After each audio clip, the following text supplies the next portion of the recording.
Olá pessoal, bom dia, boa tarde, boa noite a todos os senhores que são inscritos no nosso canal Anotações de Processo Civil. Se você ainda não é, eu sou o professor Arthur Vieira e depois que eu concluí o meu doutorado em Direito Processual, eu resolvi me dedicar a esses veículos de comunicação para que eu pudesse transmitir aos senhores conhecimento jurídico de qualidade e de forma gratuita. Aqui eu vou pontuar o meu e-mail de contato para que eventuais interessados possam estabelecer um contato mais direto. Inclusive, nós podemos eventualmente considerar a hipótese de publicar um artigo científico em conjunto, tá certo? Bom, gostaria de pontuar também com os senhores o nosso canal no YouTube. Se você ainda não é inscrito, basta clicar no ícone do livro que fica no canto inferior do vídeo para que você se inscreva. Sugiro também que você clique no ícone do sininho para que você possa ativar as notificações dos vídeos que são constantemente disponibilizados por aqui. Gostaria de apresentar também aos senhores a nossa plataforma acadêmica, arturvieiracursos.com.br, arturvieiracursos.com.br, onde os senhores encontrarão cursos online de modo gratuito, inclusive com a emissão de certificado válido em todo o território nacional. Tá certo? Então, após a pausa, nós vamos tratar do vídeo de hoje. Olá, meus amigos. No vídeo de hoje, nós vamos dar prosseguimento à leitura do nosso livro Anotações de Processo Civil. Nós estamos na quarta parte do livro, que trata sobre a tutela jurisdicional executiva. Nós iniciamos a análise dos títulos executivos. Já vimos nos últimos vídeos os títulos executivos judiciais. E no vídeo de hoje nós vamos dar início, como está aparecendo já na tela para vocês aí destacado, aos títulos executivos extrajudiciais. Bom, são atos que abstratamente indicam alta probabilidade de violação de norma ensejadora de sanção e que por isso recebem força executiva. Sua previsão em lei deriva de um juízo de proporcionalidade exercido pelo legislador. Algumas passagens aí da doutrina, primeira delas, aspas. O critério do legislador é de conveniência prática, predominando geralmente a relevância das atividades do comércio e dos instrumentos necessários à eficácia e à segurança imediatas de seus negócios, bem como o interesse público que se encontra na solução célere de alguns créditos de natureza e importância especiais. E aí nós temos aparecendo na tela aí para vocês a referência bibliográfica completa da obra consultada.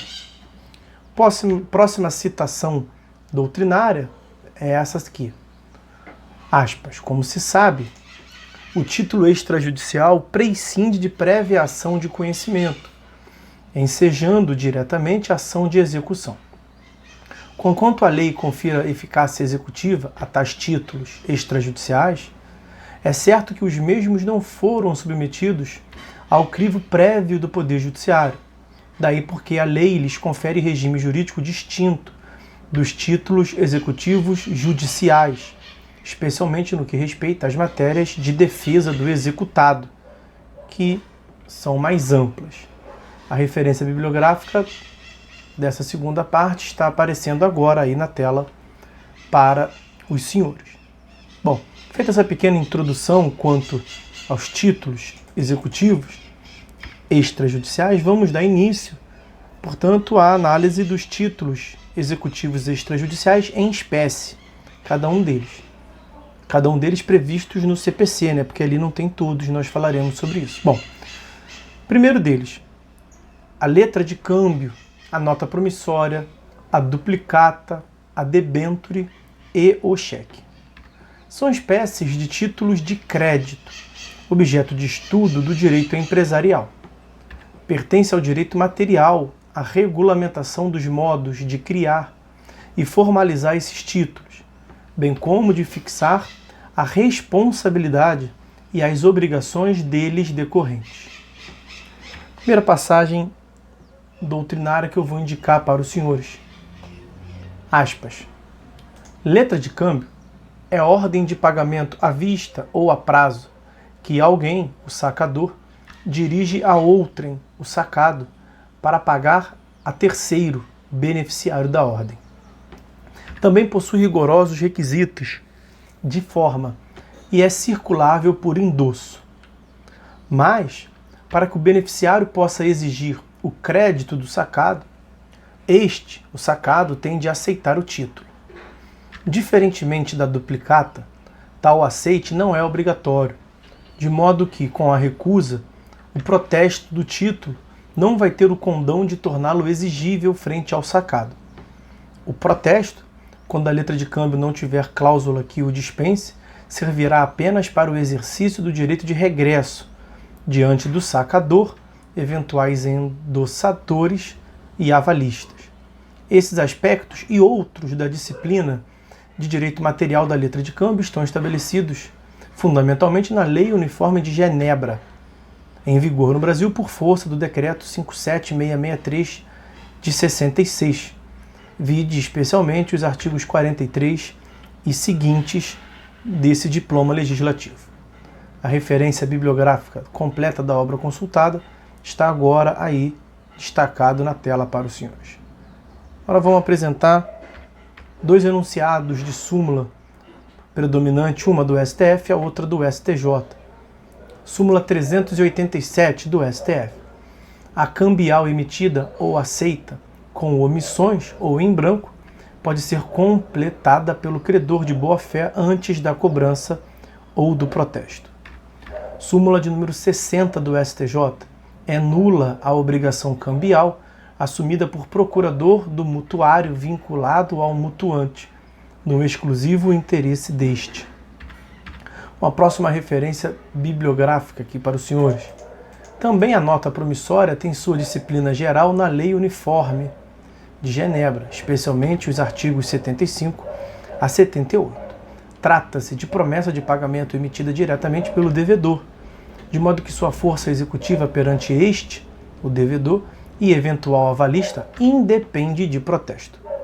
O protesto será necessário apenas para tornar a promissória exigível frente a endossadores e respectivos avalistas. A referência bibliográfica desta obra consultada está agora sendo mostrada na tela para vocês. Sigamos. Agora a súmula 258 do STJ.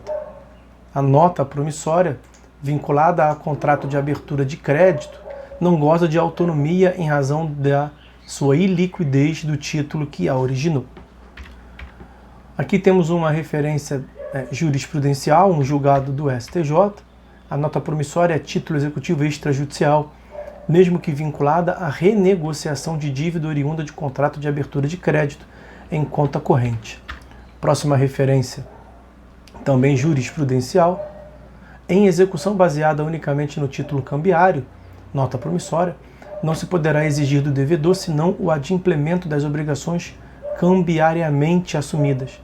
São inexigíveis na execução obrigações outras assumidas no contrato subjacente à emissão da cártula, contrato que, aliás, não se constitui em título executivo, pois subscrito apenas por uma testemunha. Nós veremos que tem um inciso do artigo 784 que trata como título executivo extrajudicial o contrato assinado por duas testemunhas, nesse caso, registrado em cartório. Nesse caso aí, não era a hipótese. Um outro julgado, a ausência de requisitos essenciais, no caso o nome do sacador, local do pagamento e data de emissão, descaracteriza a nota promissória como título executivo.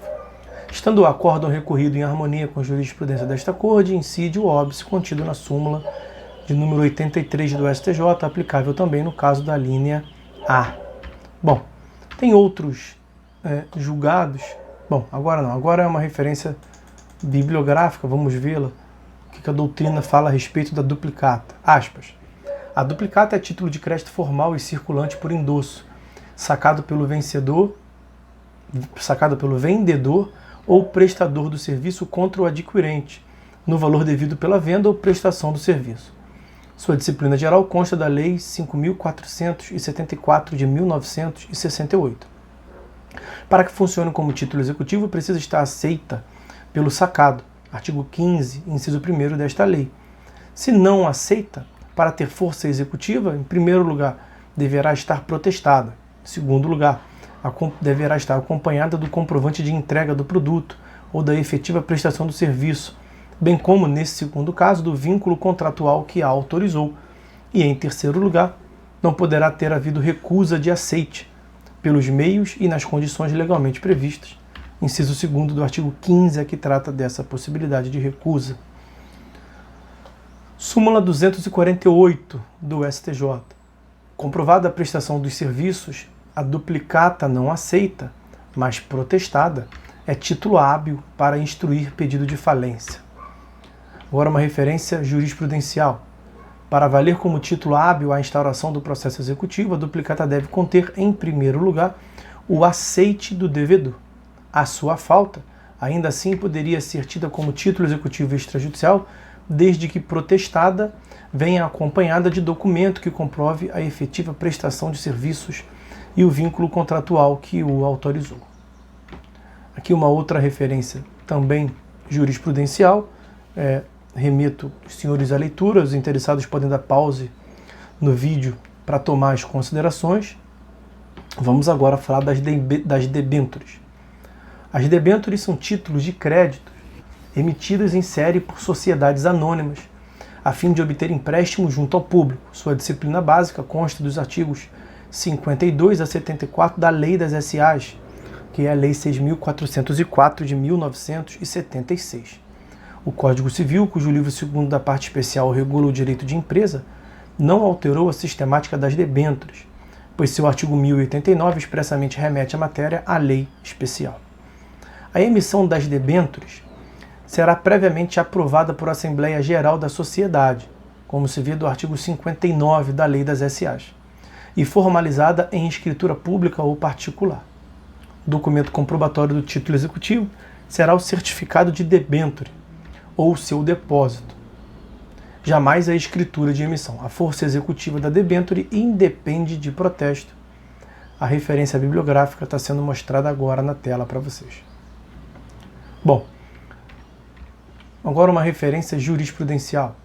Constando da escritura de emissão a obrigação de pagar com as especificações necessárias e sendo completada com os recibos e boletins de subscrição, permitindo a identificação dos credores, não se pode negar a natureza de título executivo.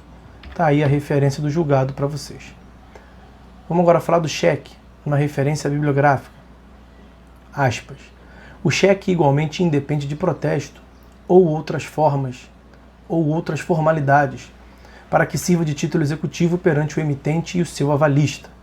Artigo 47, inciso 1º da Lei do Cheque, a Lei 7357 de 85.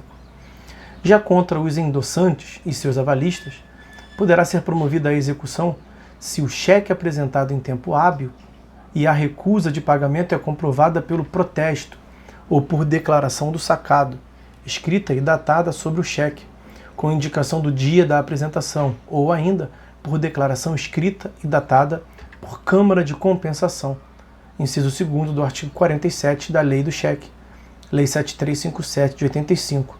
E na tela agora está destacado para os senhores a referência bibliográfica dessa passagem. Vamos falar da súmula 600 do STF. Cabe ação executiva contra o emitente e seus avalistas, ainda que não apresentado o cheque ao sacado no prazo legal, desde que não prescrita a ação cambiária. Tem aqui um outro julgado. Ainda que a emissão de cheques pós-datados seja prática costumeira, não encontra previsão legal. Admitir-se que do acordo extracartular decorra a dilação do prazo prescricional importaria na alteração da natureza do cheque como ordem de pagamento à vista e na infringência do artigo 192 do Código Civil, além de violação dos princípios da literalidade e abstração. O termo inicial da contagem do prazo prescricional da ação de execução do cheque pelo beneficiário é de 6 meses, prevalecendo para fins de contagem do prazo prescricional de cheque pós-datado a data nele regularmente consignada, ou seja, aquela oposta no espaço reservado para a data da emissão.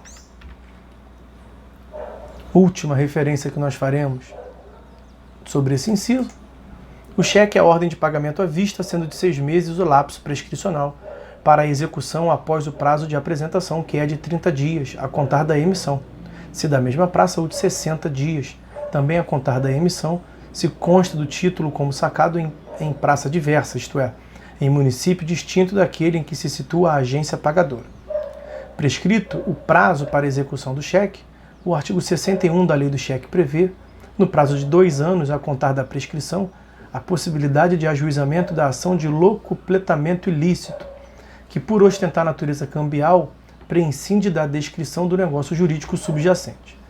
Esperado o prazo para ajuizamento da ação por enriquecimento sem causa, o artigo 62 do mesmo diploma legal ressalva ainda a possibilidade de ajuizamento da ação fundada na relação causal, a exigir, portanto, menção ao negócio jurídico que ensejou a emissão do cheque.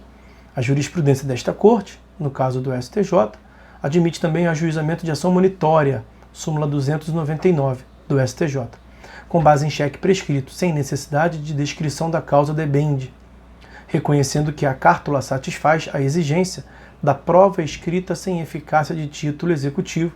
Aqui alude o artigo 1102-A do Código de Processo Civil. Esse é o Código de Processo Civil revogado, mas vale do mesmo jeito para o Código atual, tá certo? Bom, com isso a gente termina as considerações a respeito desse primeiro inciso do artigo 784 do Código de Processo Civil, a respeito da letra de câmbio, nota promissória, duplicata, debênture e o cheque como títulos executivos extrajudiciais.